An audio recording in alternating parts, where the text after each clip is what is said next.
बघा, आपण mensuration chapter start केलं होतं. मेन्सुरेशन चॅप्टरचा पहिला टॉपिक घेतला होता आपण कोण, आणि कोण टॉपिक समजून घेतल्यानंतर त्यावर एक एक्झाम्पल पाहिलं.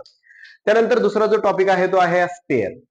ठीक आहे. तर बघा, स्पेअरचा जो कन्सेप्ट आहे काय आहे, तर जसं की आपल्याकडे मार्बल्स असतील, है ना, स्पेअर लाईक स्ट्रक्चर राहतात. त्याचा शेप जो आहे तर तो कसा असतो, मार्बल्सचा असतो की नाही. बॉल असतील, फुटबॉल असतील, हे जे काय आहे स्पेअरचे आपल्याला पाहायला मिळतो shape. Surface of the surface area जो आहे तर त्या स्पिअरचा तो असतो 4πr². सरफेस एरियाचा फॉर्म्युला काय आहे, 4πr². आणि त्या स्पिअरचा व्हॉल्यूम तो आहे 4/3πr³. आता येते स्पिअरची आपल्याला दोनच फॉर्म्युले आपल्याला लक्षात ठेवायचे. हा कम्प्लीट स्पिअर आहे. आपण नंतरचा जो टॉपिक राहील तो हेमी स्पिअर राहील. म्हणजे हेमी म्हणजे काय, हाफ. ठीक आहे. तर आपल्याला या टॉपिकवर, या स्पिअरवर जे काही कर्व सरफेस आहे, एकच कर्व सरफेस आहे. ठीक आहे. ओनली वन कर्व सरफेस आहे याला. ठीक आहे. आपल्याला पाहायला भेटते ओनली वन कर्व. सो आपल्याला एक एक्झाम्पल या ठिकाणी घेते आहे यावरच, की जे आपल्याला क्वेश्चन विचारलेला आहे, find the volume of the sphere of a diameter 6 centimetre. आता तुम्हाला प्रश्न विचारला की फाइंड द व्हॉल्यूम, त्या ठिकाणी त्या स्पिअरचा व्हॉल्यूम काढायचा आहे ज्या वेळेस त्याची डायमीटर किती दिलेली असेल, 6 सेंटीमीटर दिलेली असेल. आता या स्पिअर आहे, त्या स्पिअरची रेडियस इथून इथपर्यंत रेडियस असते. आता तुम्हाला माहित आहे डायमीटर काय असते, ट्वाइस ऑफ रेडियस असते. आता बघा, इथून तर इथपर्यंत ही त्याची काय असणार आहे, डायमीटर असणार आहे. ठीक आहे. म्हणजे हा एक रेडियस झाली आणि ही एक रेडियस झाली. म्हणजे डायमीटर काय असते, diameter is nothing but 1r आणि second R, that is the twice of R. किती आर मिळून डायमीटर बनते, ट्वाइस आर. सो गिवन मध्ये आपण लिहिणार डायमीटर. गिवन मध्ये आपल्याला डायमीटर दिलेले आहे, डायमीटर ऑफ स्पिअर, ती तुम्हाला जी दिलेली आहे ती लिहिणार आपण. ती किती दिलेली आहे, तर 6 सेंटीमीटर दिलेली आहे. तर तुम्हाला माहिती आहे diameter is nothing but twice of R असते. आपल्याला काय करायचं आहे, रेडियस काढावं लागणार आहे. आपल्याला फॉर्म्युला माहित आहे किंवा व्हॉल्यूम ऑफ द स्पिअर काय असतो, 4/3πr³. हा फॉर्म्युला. तर रेडियस माहित असणं गरजेचं आहे. डायमीटर असता तर आपण डायमीटर घेतले असे, पण तिथं रेडियस दिलेला आहे. मग व्हॉल्यूमचा फॉर्म्युला याचं आपण रेडियस काढून घेऊया. म्हणजे इथं आर राहील, डायमीटरच्या डिव्हिडेशन मध्ये जाईल अपॉन 2. ठीक आहे. So R is equal to, आपल्याला डायमीटर दिलेली आहे 6/2, तर आपल्याला रेडियस भेटते आहे 3 सेंटीमीटर. ही आपल्याला कामाची वस्तू म्हणजे कामाचं भेटलेलं आहे. ठीक आहे.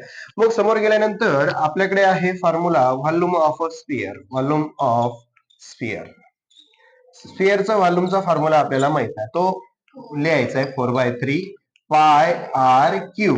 ओके, चल. मग इथे 4/3 जशाच्या तसे, पायची व्हॅल्यू सगळ्यांची लक्षात राहते, 22/7 किंवा 3.14, 3.142. ठीक आहे. किंवा 14 घेतलं तर चालते किंवा 2 घ्या. किती 3 डिजिट घेता, 4 डिजिट घेता, 4 घेऊन टाका. ठीक आहे. इंटू आर किती दिलेले काढलाय तुम्ही, तर 3 सेंटीमीटर. इथे टाकणार आर ची व्हॅल्यू 3, रेडियस किती आहे 3, त्याचा काय तर क्यूब. याला सॉल्व करणार आपण 4/3 इंटू 3.142 इंटू 3 किती वेळेस आहे, 3 वेळेस. ठीक आहे. 3 इंटू 3 इंटू 3 आपण त्याला असं लिहिणार. या ठिकाणचा एक 1 3 आणि या ठिकाणचा एक 3 आपण काय केला, कॅन्सल. ठीक आहे. इथे काय भेटते बघा, 4 इंटू 3.142 इंटू 3 इंटू 3 तुम्हाला माहिती आहे 9 राहतात. ठीक आहे. आता याचं आपल्याला मल्टिप्लिकेशन करू. 9 इंटू 4 है ना, म्हणजे इथं भेटेल तुम्हाला 36 इंटू 3.142. ठीक आहे. आता यांचं मल्टिप्लिकेशन तुम्ही करणार आणि ते मल्टिप्लिकेशनचा आन्सर तुम्ही लिहिणार आहे. बघा, आता मल्टिप्लिकेशन करत असताना तुम्ही काय करायचं आहे, विचार करायचा नाही डॉटचा. पहिले मल्टिप्लिकेशन करायचं आणि नंतरच आपला जो आहे तर तो डेसिमल पॉईंट देऊन टाकायचा आहे. आता इथे बघा, 3.142 इंटू काय आहे तर 36 आहे. याचं मल्टिप्लिकेशन करा तुम्ही. इथे मल्टिप्लिकेशन भेटेल 6 2 जा 12 है ना. साइन 2 12 2 चला 1, साइन 24 आणि 1 25, 7 2, 6 1 6 आणि 2 8. ठीक आहे. साइन 3 18. ठीक आहे.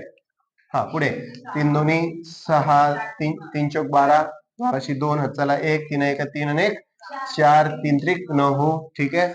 इथे 2 जसे असतात 5 आणि 6 11, चला 1 8 आणि 2 10 आणि 1 11, चला 1 8 आणि 4 12 आणि 1 13 3, चला 1 11. ठीक आहे. आता मग विचार करायचा आहे तुम्हाला, डेसिमल पॉईंट द्यायचा आहे. ठीक. आता इथे डेसिमल पॉईंट किती नंतर आहे 3 1 2 3 किती आहे 3 पॉईंट नंतर 1 2 3 इथं पॉईंट दिला. ठीक आहे.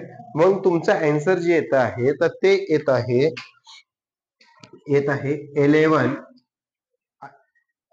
म्हणजे काय 113.112 असं लिहिलं तर चालते.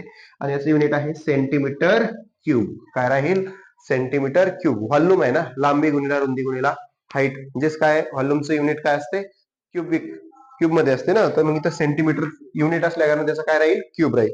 म्हणजेच तुम्हाला भेटेल तुम्हाला volume of a sphere that is 113.112 एवढं त्या ठिकाणी व्हॉल्यूम तुम्हाला मिळेल. समजलं तुम्हाला? ओके. नेक्स्ट टॉपिक आपण बघणार आहे हेमिस्फियर. तो आपण नेक्स्ट व्हिडिओ मध्ये बघू आपण. ठीक आहे.